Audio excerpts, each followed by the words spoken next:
What if a voice born on the dusty streets of Manila could travel across oceans, and touch the heart of one of the toughest men in the music world? What if pain, hunger, and hope could all exist in a single note? The lights of America's Got Talent glowed brighter than ever that evening. A million dreams hung in the air, but none shone brighter than the trembling hands of a boy named Miguel Reyes, a 14-year-old Filipino street singer whose life had been a song of survival. He stood alone on that grand stage, beneath lights he had never imagined standing under. Back home in the crowded alleys of Tonda, Miguel's music had been his escape. His cracked guitar had once belonged to his late father, a construction worker who died chasing his own dreams abroad. Miguel's mother, Rosa, sold food by the roadside, her smile weary but unwavering. She had raised Miguel with a heart full of love and a belief that somehow, somewhere, his voice would matter. And tonight, it finally did. Among the thousands in the audience sat Simon Cowell, a man known for his sharp criticism and unshakable composure. But what he didn't expect was that a barefoot boy from halfway across the world would soon make him feel something he hadn't in years: raw, uncontrollable emotion. As Miguel walked toward the microphone, the camera caught the faint tremble in his hands. The stage looked enormous, the crowd endless. But in his heart, Miguel wasn't singing for fame. He was singing for his father, for his mother's sacrifices, for every child who had ever dreamed with an empty stomach and a full heart. The guitar string buzzed. The first chord echoed softly. And in that moment, a silence deeper than the ocean fell across the stage. Because no one knew yet, this wasn't just a performance. It was a story of pain turned into music, and music turned into hope. Would his voice rise above the noise of the world? Would anyone truly listen? That night, the answer would leave millions in tears. Miguel Reyes had grown up in the narrowest corners of Manila, where homes were made of tin, dreams were smaller than the sky, and music was the only thing that reached beyond the walls. At 14, his voice carried a tenderness that came from pain too early learned and hope too fiercely held. Every morning, before the city awakened, Miguel would sit by the broken bridge near their home. The smell of fried rice and exhaust fumes mixed in the air, but he didn't notice. His fingers danced gently across his old, cracked guitar, each string telling a story of hunger, loss, and love. That guitar was his father's last gift before he left to work overseas.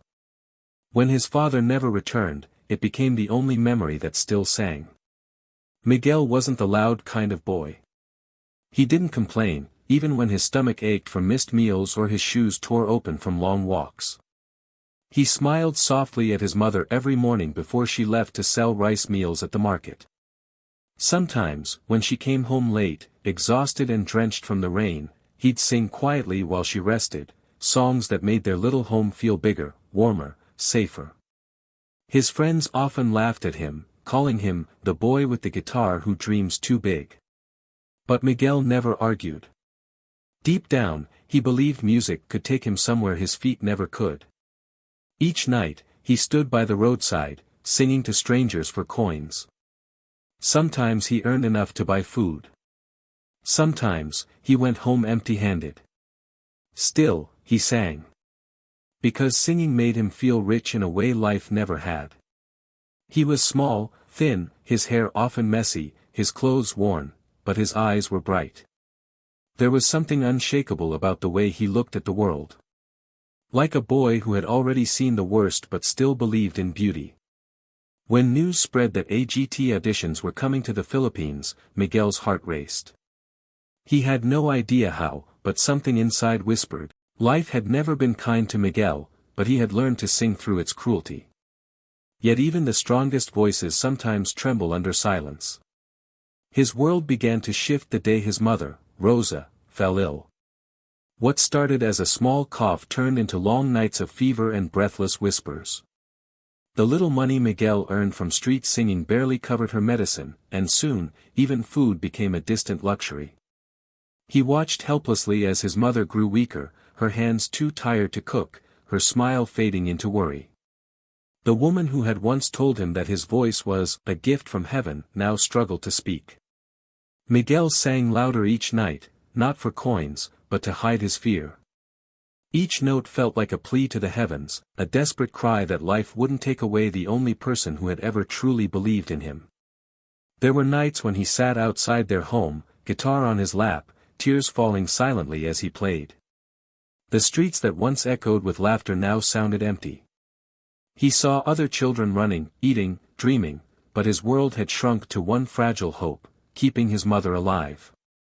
When the hospital bills arrived, Miguel faced a cruel choice: stop singing and find hard labor, or keep singing and risk everything. He tried both.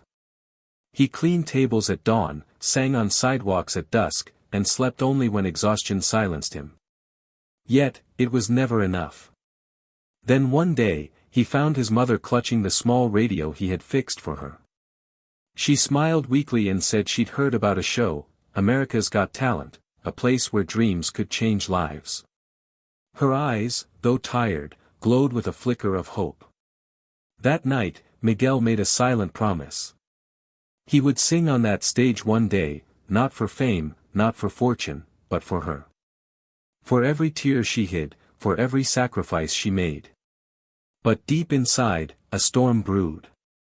What if he failed? What if his voice, his only weapon against fate, wasn't enough to save her?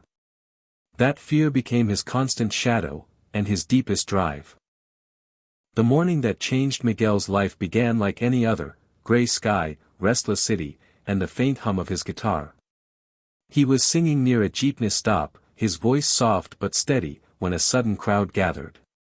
Among them was a foreign tourist filming him with teary eyes. The woman dropped a few bills in his open guitar case and whispered something he didn't understand. Miguel only smiled politely and kept singing. Later that night, as he packed up to go home, a small group of children ran toward him shouting, "Miguel! You're on the internet." Confused, he followed them to a local cafe where an old TV played YouTube videos. And there it was, a video of him singing Hotel California, his voice echoing through cheap speakers, but carrying the same emotion that had kept him alive all these years. Within hours, that video spread across social media. People from different countries were commenting, calling him the boy with the golden voice. For the first time, strangers saw him not as a poor boy, but as an artist. Local news channels came searching for him, and soon, one clip reached the eyes of a producer from America's Got Talent.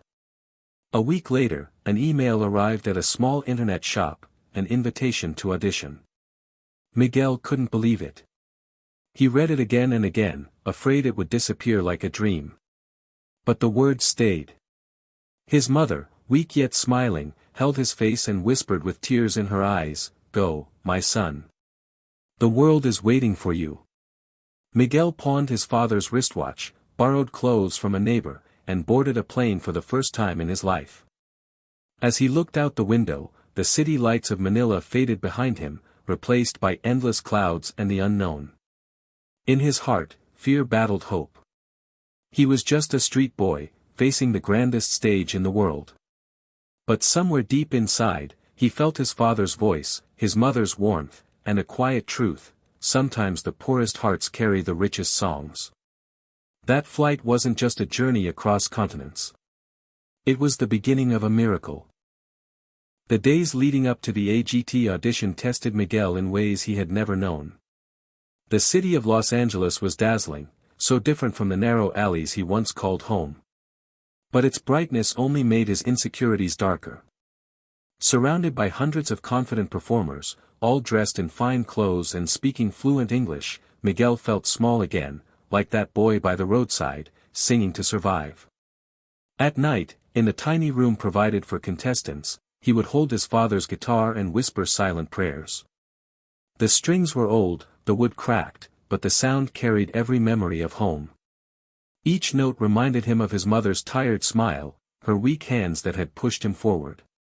It gave him strength when fear tried to silence him. The rehearsals were rough. The sound technicians told him his guitar was out of tune, the lights were too bright for his comfort, and the pressure of being filmed made his hands shake. He stumbled through practice, his voice breaking midway. For a moment, he thought about giving up, going back home before the world saw him fail. But that night, As he sat alone on the stage after everyone left, he remembered the nights in Manila when he sang just to make his mother forget her pain. He closed his eyes, feeling the cold floor beneath him, and whispered in his heart, "I'm still that boy. And I still have something to say." He began to sing softly, the empty hall echoing his fragile yet powerful voice. Each lyric felt like a confession, every chord a wound reopening. But through that pain, he found his strength. He realized he didn't need perfect English, fancy clothes, or confidence born from privilege. He only needed honesty, the kind that comes from a heart that has suffered and still dares to sing. By the time dawn touched the windows, Miguel was different. The same fear was there, but now it was joined by courage. The kind that grows only when you've faced everything and still choose to keep going. He wasn't just preparing for a performance. He was preparing to show the world his soul. The grand stage of America's Got Talent shimmered under golden lights. Thousands watched as the small Filipino boy stepped into the spotlight, his worn guitar clutched tightly against his chest. His heart raced like thunder, but his face remained calm, almost peaceful. This was it. Every hunger, every tear, every dream had led him to this single breath. When the music began, Miguel strummed the first chords of Hotel California. The sound was raw, imperfect, but hauntingly beautiful. His voice floated into the air, soft at first, trembling like the child he once was, then rising with strength drawn from the years of struggle. Each lyric carried the weight of his journey, the dusty streets of Manila, his mother's fading voice, his father's memory woven into the strings of his guitar. The audience fell silent. Cameras captured faces frozen in awe. Even Simon Cowell, known for his cold precision, leaned forward, his eyes softening with every word Miguel sang. There was something in that boy's voice that no studio could produce, something unteachable, born only from pain and love. As the final note hung in the air, Miguel lifted his eyes to the ceiling, whispering a silent thank you to the heavens. The hall was utterly still for a moment, as if the world had forgotten to breathe. Then, all at once, the silence broke into thunderous applause. People rose to their feet, clapping, cheering, some even crying. Simon's expression changed, his lips trembled, his eyes glistened. Slowly, he stood, pressing the golden buzzer. Golden confetti rained down like sunlight, covering Miguel as he dropped to his knees, overwhelmed.